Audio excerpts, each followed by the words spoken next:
राहता शहराच्या विकासासाठी डॉक्टर सुजय विखे पाटलांचा ॲक्शन मोड, महामार्गाच्या कामाला स्थगिती. नमस्कार. झुंजार न्यूज. राहता शहराच्या नियोजित विकासासाठी आणि नागरिकांच्या तक्रारींची दखल घेण्यासाठी माजी खासदार डॉक्टर सुजय विखे पाटील आज ॲक्शन मोडमध्ये पाहायला मिळाले. नगर मनमाड महामार्गावरील गटार कामांमुळे व्यापारी आणि नागरिकांमध्ये चिंतेचे वातावरण होते.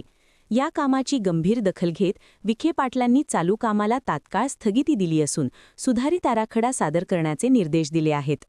नेमका काय आहे हा संपूर्ण प्रकार, पाहूया या विशेष रिपोर्टमध्ये. राहता शहराच्या सर्वांगीण विकासासाठी डॉक्टर सुजय विखे पाटील यांनी आज शहराचा सखोल पाहणी दौरा केला. यावेळी त्यांच्यासोबत नगराध्यक्ष स्वाधीन गाडेकर, प्रशासकीय अधिकारी आणि महामार्ग विभागाचे अधिकारी उपस्थित होते. नगर मनमाड राष्ट्रीय महामार्गाच्या कामात रस्त्याची उंची 600 मिलीमीटरने वाढवण्यात येणार होती, ज्यामुळे साईड गटारांची उंची वाढून दुकाने आणि पेट्रोल पंप बाधित होणार होते. व्यापाऱ्यांची चिंता मिटली. रस्त्याची उंची 600 मिलीमीटरऐवजी आता फक्त 300 मिलीमीटर राहणार. कामावर स्थगिती. सध्याच्या चुकीच्या गटार कामाला डॉक्टर विखे पाटलांकडून स्थगिती. सुधारित आराखडा. जमिनीखालून खोदकाम करून गटारे करण्याच्या सूचना. अंतिम मान्यता. नितीन गडकरींच्या माध्यमातून प्रकल्पाला अंतिम स्वरूप मिळणार. केवळ महामार्गच नाही तर डॉक्टर विखे पाटील यांनी राहता पोलीस स्टेशनच्या नवीन इमारतीची आणि ग्रामीण रुग्णालयासाठी प्रस्तावित असलेल्या जागेचीही पाहणी केली. पालकमंत्री राधाकृष्ण विखे पाटील यांच्या माध्यमातून रुग्णालयासाठी 15 कोटींचा निधी मंजूर झाला असून लवकरच शहराला सुसज्ज आरोग्य सेवा मिळणार आहे. तसेच छत्रपती शिवाजी महाराज कॉम्प्लेक्समधील अवैध बांधकामांवरही कडक कारवाईचे संकेत त्यांनी दिले आहेत. नॅशनल हायवेचे जे काम राहत्या शहरामध्ये चालू आहे त्यामध्ये ज्या उंचीवर गटर बांधण्यात आलेले आहेत,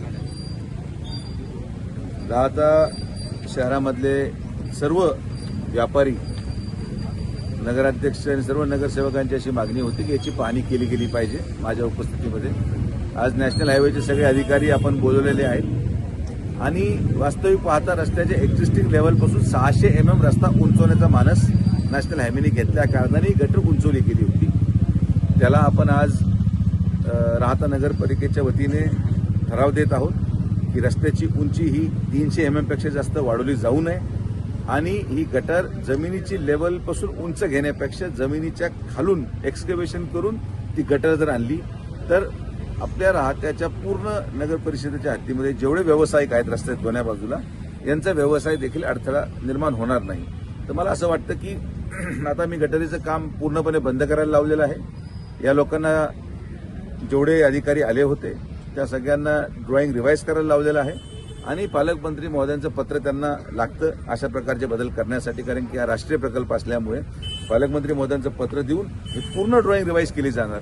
हा फक्त राहत्यापुरता मर्यादित विषय नाही. यांना आता राहत्यापासून सावळीवीर बुद्रुकच्या आपल्या नाशिक फाट्यापर्यंत मी यांना पूर्णपणे ड्रॉइंग रिवाईज करायला लावलंय आणि रस्ता होणं गरजेचंच आहे. रस्त्याचं कामही अतिशय जलद गतीने चालू आहे. मात्र रस्ता करत असताना कुठल्याही उद्योजकाला, व्यापारी वर्गाला, कुठल्याही उद्योगधंद्याला त्रास होऊ नये, कुठल्याही पेट्रोल पंप व्यवसाय असेल अशा सगळ्या लोकांना न त्रास होता रस्ता व्हावा ही संकल्पना आपली आहे. आणि मला असं वाटतं की आता तो विषय क्लिअर झालेला आहे आणि आता हे गटारीचं काम थांबून परत नव्याने रिवाईज ड्रॉइंग करून रस्ता झाल्यानंतर कोणालाही. व्यापारी आणि नागरिकांना त्रास देऊन विकास नको. महामार्ग विभागाने आठवड्याभरात सुधारित आराखडा द्यावा. आम्ही पाठपुरावा करून नितीन गडकरी साहेबांची मान्यता घेऊ. पुढील 2 वर्षात राहता शहर औद्योगिक आणि नागरी सोयींच्या बाबतीत अव्वल असेल. थोडक्यात सांगायचे तर विकासाच्या नावाखाली जनतेला त्रास होऊ नये ही भूमिका डॉक्टर सुजय विखे पाटील यांनी स्पष्ट केली आहे. महामार्गाच्या कामातील या बदलांमुळे राहता शहरातील व्यापाऱ्यांना मोठा दिलासा मिळाला आहे. झुंजार न्यूज वृत्तसंकलन, प्रतिभा गायकवाड, राहता. व्हिडिओ आवडल्यास लाईक व सबस्क्राईब करा.